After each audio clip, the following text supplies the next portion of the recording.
Hello friends, வணக்கம். இன்றைக்கி லஞ்சுக்கு வந்துங்க சப்பாத்தியும் பன்னீர் பட்டர் மசாலா தான். அது கூட வந்து நான் ஃப்ரோசனு பட்டாணி இருந்துச்சு, அதுவும் சேர்த்துக்கிட்டேன். இன்றைக்கி சாப்பிட்டுட்டு எல்லோரும் ரொம்ப சூப்பராக இருந்துச்சு, நல்ல டேஸ்ட்டாக வந்துருந்துச்சு இன்றைக்கி அப்படின்னாங்க. நான் சொல்லிட்டேன், அதுக்கு நான் காரணம் இல்லை, அந்த தக்காளி வெங்காயம் தான் காரணமாக இருக்கும் அப்படின்ட்டேன். ஏன்னாங்க இன்னொரு நாள் செய்கிறப்ப இந்த மாதிரி வரலைன்னா நம்ம என்ன செய்கிறது? அதனால் நம்ம எப்போதும் போல் தான் அதே ப்ரிப்ரேஷன் தான் செய்கிறோம். அது அந்த பொருளை பொறுத்தும் டேஸ்ட்டு வர்றது இருக்கலாம். தக்காளி ரொம்ப நல்ல தக்காளியாக இருக்கணும். அப்புறம் அந்த சாதத்துக்கெல்லாம் வந்து தயிர் சாதத்துக்கு வெண்டைக்காய் பொரியல் செஞ்சுக்கிட்டாங்க. எனக்கு ஒரே கால் வெளியாக இருக்குதுன்னு சொல்லிவிட்டு இன்றைக்கி கொஞ்சம் நேரம் ஹாட் வாட்டரில் தான் காலை வச்சுருந்துட்டு அப்படியே க்ளீனும் பண்ணிக்கிட்டேங்க. ஆனால் ரொம்ப சூடு, இந்த வெயிலில் வைக்க முடியல. கொஞ்சம் கதன்னு தான் வச்சுக்கிட்டேன். என்னன்னே தெரில, நானும் சுகர்லாம் கட் பண்ணிட்டேன்.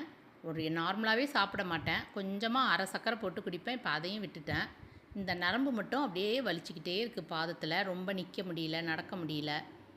அதனால் இன்றைக்கி அதுக்கு ஒரு வைத்தியம் பண்ணேன். அப்புறம் இந்த ஓட்ஸ் எல்லாம் அரைச்சி கொஞ்சம் பாலில் ஊற வச்சு குடிங்க, இதில் எல்லாமே கலந்துருக்கு. அது மாதிரி ஹார்லிக்ஸ் டயபெட்டிக் ப்ளஸ் வாங்கியாந்து வச்சாலும் அதுவும் குடிக்கிறதில்ல, அதை 7 மாதத்துக்கு வச்சுக்கிறீங்கன்னு திட்டிட்டு எங்கள் பொண்ணு இந்த மாதமும் இன்னொன்று வாங்கியாந்து வச்சுட்டாங்க. சரி, அப்புறம் அவங்க சொல்கிறதும் கரெக்டு தான், இப்படியே வீணாக போகுதுன்னு சொல்லிவிட்டு அதெல்லாம் கொஞ்சம் பாலில் ஊற வச்சுட்டு வந்து குடிப்போன்னு அப்படியே கடைக்கு வந்தேங்க. ஏன்னா நடக்காமல் இருந்தாலும் நமக்கு இந்த பிரச்சனை வரும்.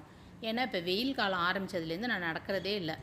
வெயிலாக இருக்குன்னு டேலாம் அப்படியே இருந்துடுறேன். அப்புறம் சாயந்தரம் வந்தோடனே அவங்களாம் வராங்க, அப்படியே ஏதோ விட்டுட்டு 1 2 செஞ்சுட்டு சாப்பிட்டு படுத்துடுறேன். அதனால் இன்றைக்கி கொஞ்சம் தூரத்துக்கு காய்கறி வாங்கிக்கிட்டு ப்ரெட்டு வாங்கிக்கிட்டு வந்தேன்.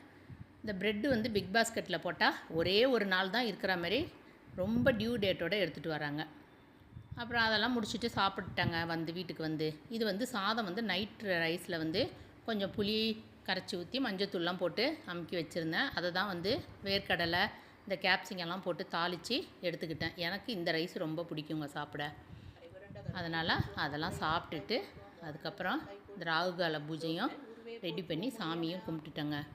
அப்புறம் அப்படியே எல்லாம் கும்பிட்டு முடிக்கிறதுக்குள்ளே சாயும் வந்துட்டான். அப்புறம் அப்படியே சின்ன சின்ன வேலைகளோட நாள் ஓடி போயிடுச்சு.